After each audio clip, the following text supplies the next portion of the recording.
everyone, and welcome back to Empowering You. Today we have a very special guest. We are speaking with Vinny, and he has such amazing, wonderful, fun stories that he's going to share about us and his wonderful journey with life. Vinny, how are you doing today? Incredible, but it's getting better. Oh, good, good, good, Vinny. Vinny, why don't you tell the audience just a little bit about Vinny and who you are and what brings you here with us today, Vinny? Sure. I'm an artist manager. I've been in the music industry for 60 years. Um, and so I've seen a lot, definitely Yeah. seen a lot, been through a lot. But I manage artists, I consult with artists, I run an online program that's e-learning for the music industry.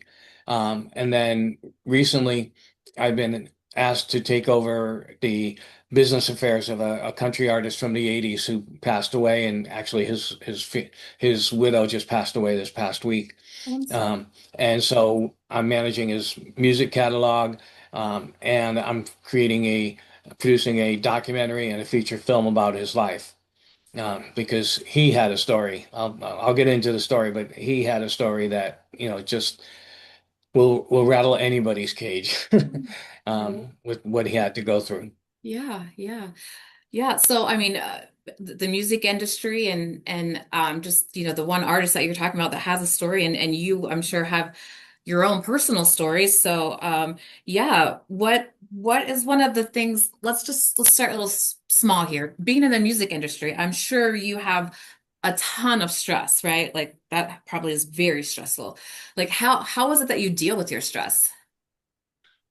Well, dealing with stress, there's different kinds of stress. And so there's the personal stress where my release is music. Yeah. I like to sit down at the piano, play guitar or whatever, write songs, get it out. But I also deal with lots of artists who have stress. I was managing one artist who came down with Lyme disease and couldn't do anything for a year. And, that was really, really tough on her. And, I've had artists that uh, had total breakdowns on stage just because of relationship stuff and things. And it's really, it's a very, very trying business. It's hard to make money. There's a lot of rejection in it Yeah. and everything. And I've gone through all that too because I was an artist and trying to get gigs and trying to pitch my songs and everything else and being rejected and over again. I just got to the point where I realized that, first of all, I've never come across a problem that I haven't lived through. So that's a good thing. Right? Yeah. I'm going to get through it one way or Hmm. another. Um, and in some cases, it's a matter of finding somebody to talk to and being able to share it or put it into a song or something like that. Um, in a lot of cases, I did hide it. There's no question. There were things that happened that were totally beyond my control, and I had to get to the point where I realized that was beyond my control, and there's nothing I can do about it. Um, I had one situation where for 5 years I was publishing a book of artists. This is in the 90s, 1995, in Nevada, called the Northern Nevada Entertainment Directory. And I sold ads for a couple of dollars, and then we put the books together and gave them out to all the casinos and all the wedding shops and everything else for people to hire entertainers. Then I took on some partners, and they basically deep six me completely and ruined my reputation completely. They never we went out and sold ads and put these new books together again, and then they never distributed them. That was their part of the deal. And so, you get to the point where you've got to figure out, okay, am I going to fight this or am I going to accept it and move on? And I chose the second one. I was already um, I was already tired of Reno to start with. And so, we just decided let's start someplace else where we can build the reputation that we really want and do it ourselves. And that's when my wife and I actually moved to Nashville. So sometimes it's a drastic change, but it was a constructive one. It was one that was well thought out. And, we knew that we had to make some kind of a change. We had to do something because they literally trashed our reputation. I mean, nobody, here I am in the music industry running a booking agency, and nobody would talk to us because they thought we had ripped them off. So, trying to get them to understand that, it was tough. Yeah. Yeah. It was tough. So glad that you were able to overcome that and you stayed in it. Like you were able to realize, you know what? I'm staying in this fight. There's light at the end of the tunnel, and you just did not give up on your dream. And it was, I'm Mhm. sure, hard, right? But you got through it and you made it through the tunnel. You made it, and that's good. I'm glad to see that. Yeah, it takes resilience, I mean, Yeah. and I know that it was not easy at the time. It's easy to look back on it and say, yeah, that was the right move. It was the reason that we came out to Nashville, which was where my career really flourished. As far as being in the industry itself and tying in with major labels and stuff like that. So there's always a reason for whatever happens. Hmm. Always. Whether it's going to be, a lesson for you or something, and maybe it's an example for somebody else. You're going to go through something that you're going to share with somebody and it's going to help them. You don't know. I So you truly, just do it. You yes. just do it Yeah, yeah. I always believe that God has a plan. We may not understand it right now, but it's a plan, and every at time. some point we'll Yep. understand it. Yes, yeah. So with your journey, like what is like a story that sticks out big to you, whether it's with you or with like an artist that you've worked with that maybe you could share with us that is like, you know what, this is something that I saw or I went through that, was a big wow for you. Well, the artist that I talked about, the country artist that I'm doing the movie on, um, he, when he was 18, he got married, um, and he found out that his wife was 16. She had lied to him. They had 5 kids. She became a drug addict and an alcoholic and tried everything she could to sabotage his career. Tried to kill him 5 times. Oh my. At one point, she was wearing heels. They were in the car, and she went up and kicked his throat, and he almost died. And if you're familiar with Razzie Bailey, you know that he has a beard, and that's because he has this big scar there. Um, and yet and I'll go a little bit further. The last thing was the 5th time where he was on Crook and Chase, and she thought he was on the couch. She was drunk or high, and she got her gun and shot the couch and then shot herself. Oh, wow. What was the And reason she was trying to kill him? Like, but what was happening? she was just, I think it was because he was on the road all the time. He was away. Okay. That's part of a musician's life. Right. That's what you're signing up for, Right. on both sides. If you're married to one or if you are the musician, being away from your family is a big issue for a lot of people. For some, it's not, but for a lot of people, it is. And you have to be able to balance that. Right. Uh, but he kept that hidden from everybody. And then after that happened, it took a long time for him to recover because he still loved her and everything. But he started a nonprofit that served, people, donated money to drug and alcohol abuse programs, to suicide prevention. I mean, he turned it around and said, okay, I'm going to use this as a positive to try to help other people. And that's the story that we're trying to tell, because a lot of people don't know it at all. Even the people that knew him well, people in the industry, had no idea what was going on at home. And I think that happens with a lot of people. They Yeah. just hide it so much. Yes. Yeah.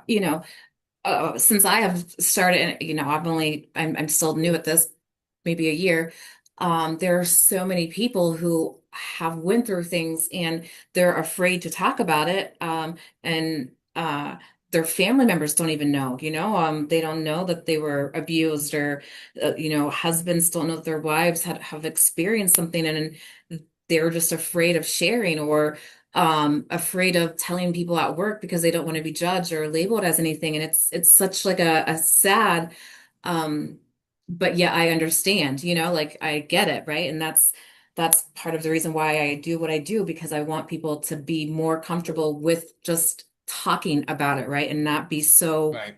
so like shy or afraid of that judgment. I think I don't know if that's what I want to call it, but being labeled or whatever the case might be. But yeah, and I love when I hear those who have experienced something, when they make it on the other side of it, they turn around, they use it for something good, Hmm. like the individual you're making the movie about, making that nonprofit and stuff. That's great. I love that. um are you able to maybe share a little bit about like his kids, like how things affected the children and how they're doing in life and things? I know that I don't know everything right now. This was the part that I'm recreating. And Okay. since his widow just passed, the family's actually reached out to me, some of them, and said, I want to help and everything. But I know that he disowned some of his kids. Oh, okay. Um, and I'm sure it was a wedge that was put in there by his ex-wife, by his first Right. wife. Yeah. Um, and so yeah, I mean it was devastating, Right. absolutely devastating. Yeah.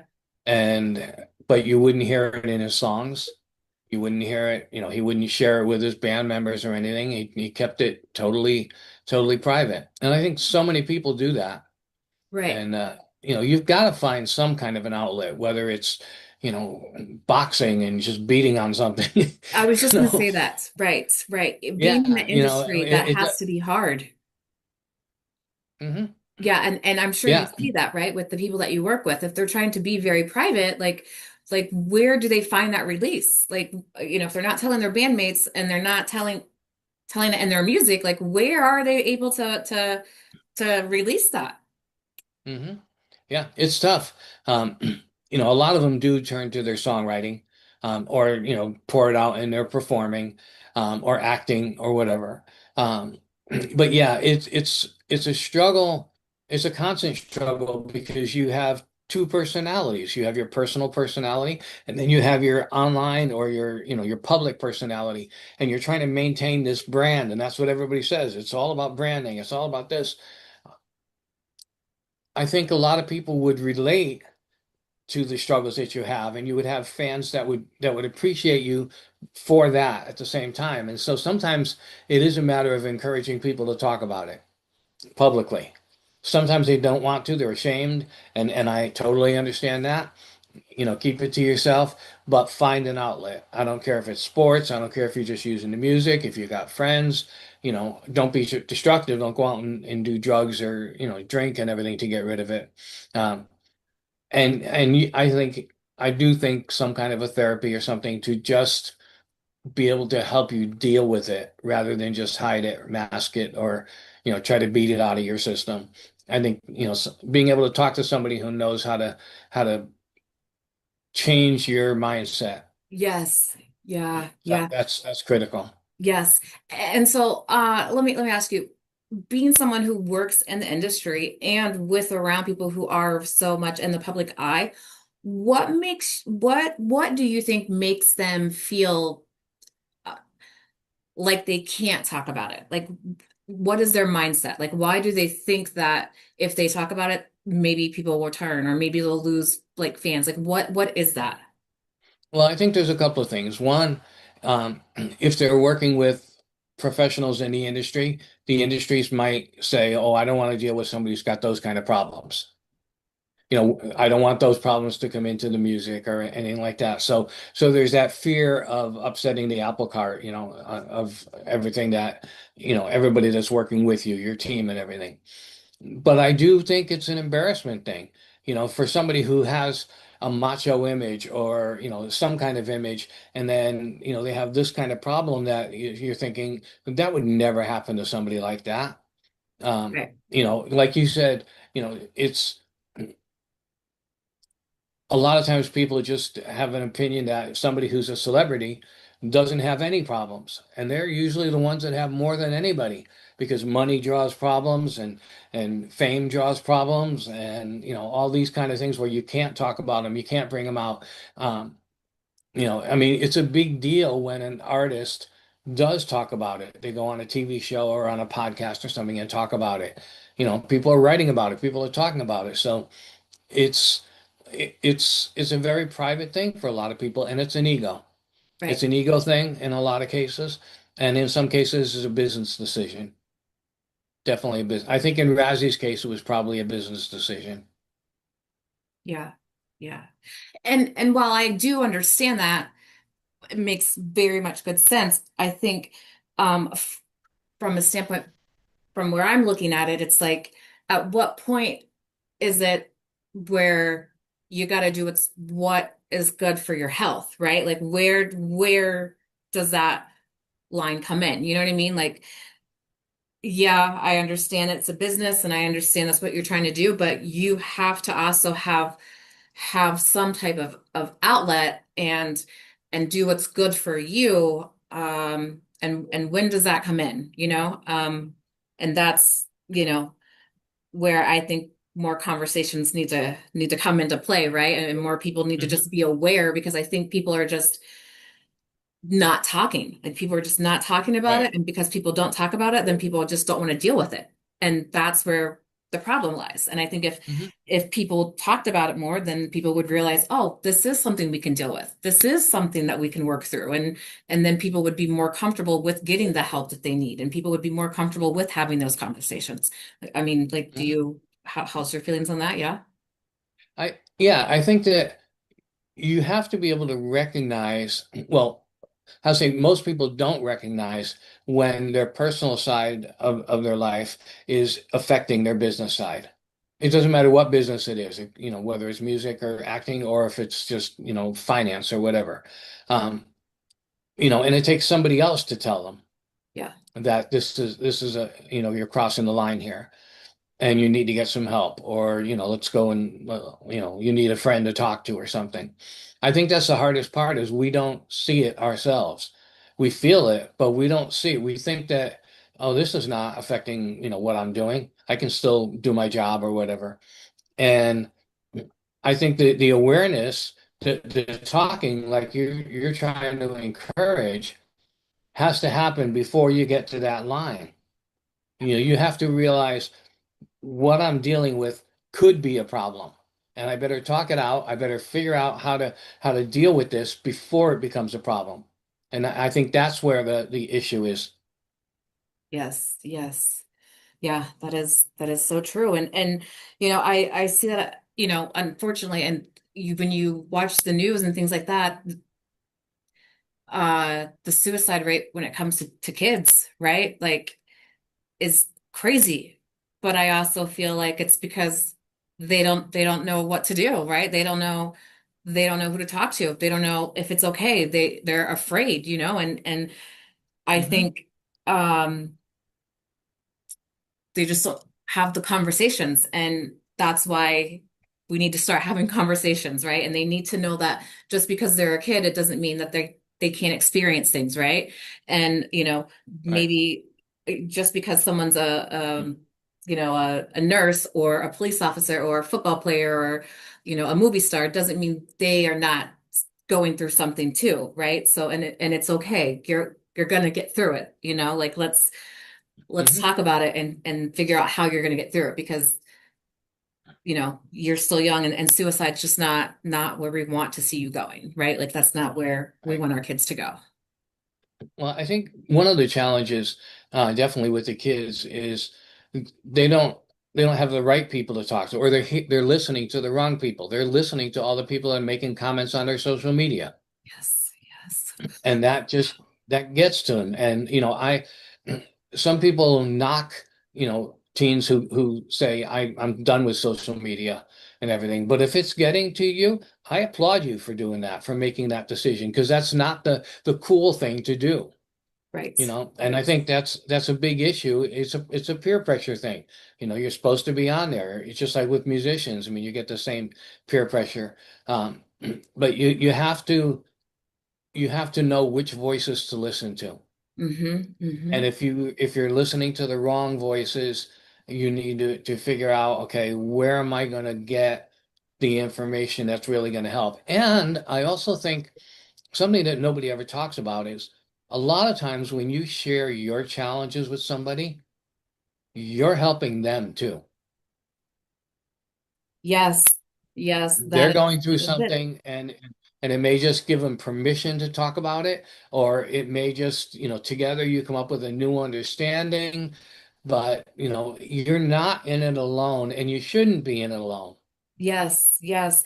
And that's why Empowering You talks with so many people from so many different walks of lives. You know what I mean? Like you Mhm. just don't know who is going to hear your voice, right? Like I've only been doing this for a year, right? So I'm very, very new, but I've had so many emails from people that have heard my show and they, have heard, a different show and it has hit them and they're thanking me, right? And I'm like, it always gives me the cold chills because I'm like, wow, okay, the ears, right? Like my show hit the right ears, right? Like it's doing what I want it to do, and that's great. Mhm. That's what matters. And so it's it's right. Like it's all about you don't know. You never know who's gonna hear or who you're talking to, and who needs to hear that to hold on to hope, or who needs to hear that to know, hey, you know what?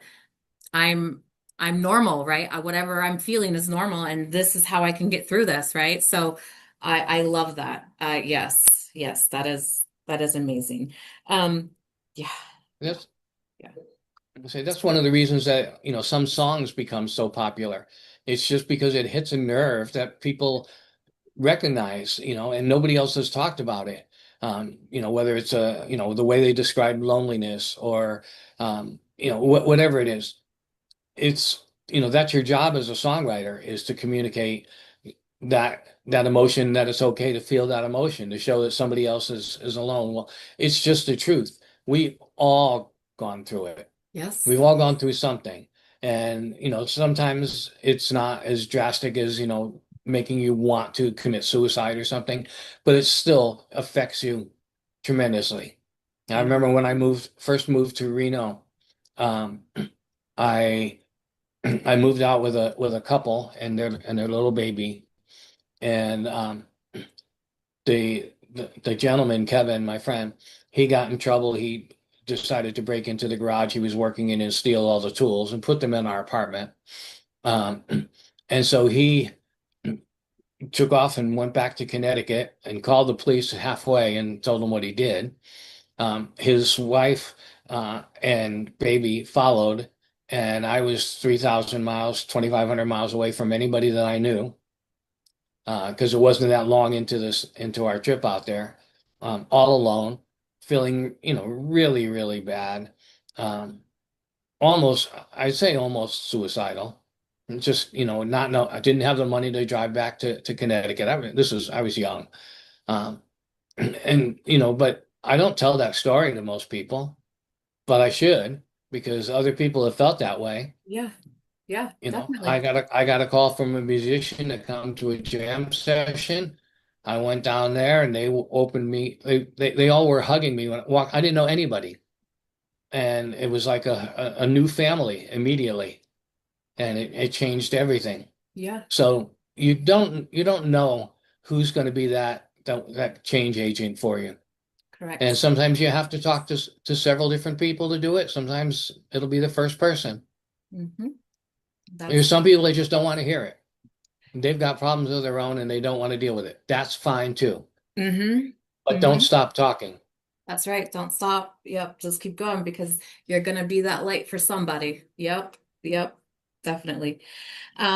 So as we wrap up and finish up here, is there anything that you would like to share? Anything that maybe I might have not touched on? Good question. Hmm. No, I think what you're doing is amazing, Thank you. because just starting the conversation and not necessarily doing it with, this famous doctor, talking about stuff and everything, just talking about real people having real problems and how they deal with it. I applaud you for that, Thank you. because it's not easy. It's not the most popular thing to do. But because I mean, you can maybe get an influencer on or something like that that would help spread the word. But they just talk to people and I guess part of this too is I'm talking about music, but this might reach somebody else who's not in music. They just recognize it. So you don't necessarily have to stay within your sphere of influence. Just find a new group, whether it's a church or a meetup group or something, and just find some new friends, and you'd be amazed how things change, your perspectives change and everything when a lot of the pressure is off because you don't feel so alone. You don't feel like you're the only one that's dealt with something. Everybody's going through something. So just keep doing what you're doing. I love it. Thank you. Thank you. I really appreciate that. Yes. And I really appreciate you coming on and sharing your insight and just a little bit about you and some things that you've witnessed and Absolutely. experienced. My Thank you. pleasure. Yes.